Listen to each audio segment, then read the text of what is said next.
Welcome back to High Stakes. Today, we will be discussing the following NFL matches that is happening on Monday, September 18, 2023. We will be providing our team, total and prop picks for the day. Before we get started, please remember to subscribe to our channel and turn on notifications so you don't miss any of our videos. If you want access to our premium picks, you can check out our Patreon page. You can find the link to our Patreon page in the description and comments section below. New Orleans Saints vs Carolina Panthers. Take the Saints to win and cover. Derek Carr said the game against Tennessee was one of the most physical games he has ever played. The quarterback was sacked 4 times, but was still able to pass for 305 yards and the game's only touchdown. In a battle of field goals, there were 8 in the game. Carr's 19-yard touchdown pass to Rashid Shaheed was the difference maker. Carr also hit Shaheed with a 41-yard pass to Shaheed in the fourth to maintain possession of the ball and run out the clock in a close finish. The Saints did most of their damage through the air against Tennessee. Chris Olave, 8-rec, 112 yards, and Rashid Shaheed, 5-rec, 89 yards, 1 TD, each had productive days on the outside. Michael Thomas made his return, adding another 5 catches for 61 yards. Jamal Williams made his Saints debut after coming over from the Lions. He was the lead back, but finished with just 45 yards on 18 rushes, averaging only 2.5 yards per carry. Taysom Hill was on the field, but saw a drop in production. He carried the ball for just 3 yards on 4 carries. Alvin Kamara is still serving his suspension and will miss this game. Offensively, RB Kender Miller and T. Juwan Johnson are listed as questionable. On the defensive side, SJT Gray is listed as questionable, while Peyton Turner was added to the IR. Both teams have new quarterbacks in their lineup, but the experienced one is expected to adjust to his new team more quickly compared to the rookie. Bryce Young faced a challenging preseason opener with just 21 yards and no successful scoring drives. Furthermore, his performance in the season opener was lackluster, managing only 146 yards and more interceptions than touchdowns. On the opposing side, Carr exceeded expectations by throwing for over 300 yards and making crucial plays in a close victory in his debut with New Orleans. The Saints' defense displayed excellence across all aspects and managed to prevent the Titans from scoring a single touchdown.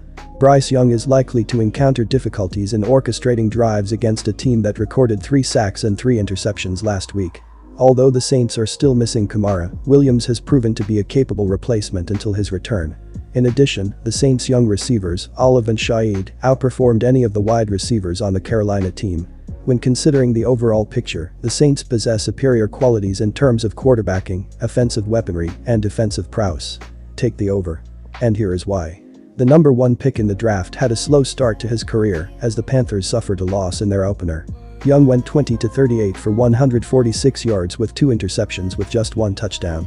After the game, Young took ownership of the loss by saying, "It's on me, I have to do a better job of executing. I did a poor job of taking care of the ball and managing certain situations. I'm going to try to grow and learn from this." Young was able to record his first career touchdown pass on a 4-yarder to Hayden Hurst in the second quarter. The Panthers hired Thomas Brown to be their offensive coordinator, and the pressure is on to find ways to score. Brown will manufacture ways for Bryce Young to be successful in their home opener, whether it be designed runs or quick reads that fit his skill set. The Saints' offense is due to explode. Carr threw for over 300 yards in the opener and spread the ball to all of his offensive weapons. When the Saints line up with Olave, Shaheed, and Thomas all on the outside, they are impossible to cover. This is a relatively low total to cover. The Saints will do their part, and the Panthers have their back against the wall offensively. Even if the Panthers lose, they need to prove they can score some touchdowns with the way their team is constructed. Cleveland Browns vs Pittsburgh Steelers. Take the Steelers with the points. The Steelers' defense could not contain 49ers Christian McCaffrey, who ran for 151 yards and a score, and San Francisco dominated on both sides of the ball in a 49ers 37 victory in Pittsburgh on Sunday. Pittsburgh's defensive unit had problems with QB Brock Purdy, returning from a right elbow injury, who threw for 220 yards and a pair of TDs to WR Brandon Ayuk. Steelers quarterback Kenny Pickett had a tough afternoon, throwing 2 costly interceptions and gaining 232 yards on 31 of 46 passing and 1 touchdown.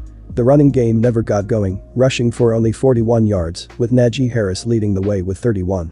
In a bright spot for the Pittsburgh defense, they sacked the quarterback 5 times and recovered a Purdy fumble. The Pittsburgh offense has plenty of room for improvement, ranking 26th in the NFL in 2022 in average points per game with 18.1. They also rank towards the bottom of the league in total offense, averaging 322.6 yards per game. They took a step back in week 1, gaining just 239 yards in total offense against the 49ers. The Pittsburgh defense was ranked 11th in the league in total yards allowed in 2022, with an average of 330.4 per game. They were in the top 10 in the NFL in average points allowed per game with 20.4. They gave up a total of 391 yards and 30 points to the 49ers in week 1. Key injuries. The Steelers got bit with the injury bug last Sunday, losing Wr Deontay Johnson for a few weeks with a hamstring injury. T-Pat Freiermuth was also hurt, and he is now questionable with a chest injury. DT Cameron Hayward is out for the season with a groin injury he sustained versus the 49ers, and DeMarvin Leal and Oti Chukwuma Okorafor are also questionable. The Steelers have had a remarkable track record, winning and covering the spread in each of their last 4 away games. When they faced the Browns in their previous encounter, Pittsburgh managed to rush for 148 yards and secure a touchdown against Cleveland's defense. It seems likely they will replicate this ground success, given that the Browns had one of the league's weakest rushing defenses last year. While the Browns had a promising start with their victory over Cincinnati last week, the patterns strongly indicate that Pittsburgh will stifle Watson and use their running game to secure a home victory. Take the under. Cleveland opened the season with a big 24-3 victory over the Cincinnati Bengals at home last Sunday. Quarterback Deshaun Watson ran 13 yards for a score in the second quarter to put the Browns ahead 13-0, and they never looked back. Watson added a 3-yard touchdown throw to Harrison Bryant in the fourth quarter and passed for 154 yards on 16 of 29 passing. The Cincinnati defense, which struggled all afternoon, did manage to pick off a Watson pass and sack him 3 times. Star running back Nick Chubb rushed 18 times for 106 yards, and backup RB Jerome Ford added 36 rushing yards. The Browns had a total of 206 yards on the ground. The Cleveland defense held Cincinnati QB Joe Burrow, who was injured during the preseason, to only 82 yards and no touchdowns. Watson on his team's defense after being called elves earlier in the week by Bengals Wr Jammer Chase. Rating. Pittsburgh ranked towards the bottom of the league in several key offensive categories last season, including average points scored per game, so the odds they score quickly in bunches against Cleveland's defense, albeit middle of the pack, 19th in opponent points per game, are low. The Steelers performed slightly worse on the road than they did at home last year, averaging only 16.6 points per game away from their home stadium. The Steelers have gone under in 3 of their previous 4 games overall and 5 of their last 7. Despite trading for Wr Allen Robinson III in the offseason and gaining additional experience for QB Pickett, the Pittsburgh offense managed to score only 7 points against the San Francisco 49ers at home last week. Cleveland has gone over the point total only once in their previous 8 games, and they have gone under in their last 4 road games. The improved Browns defense gave up only a field goal to the Bengals in week 1. The trend strongly suggests a lower scoring affair when these 2 squads meet on Monday.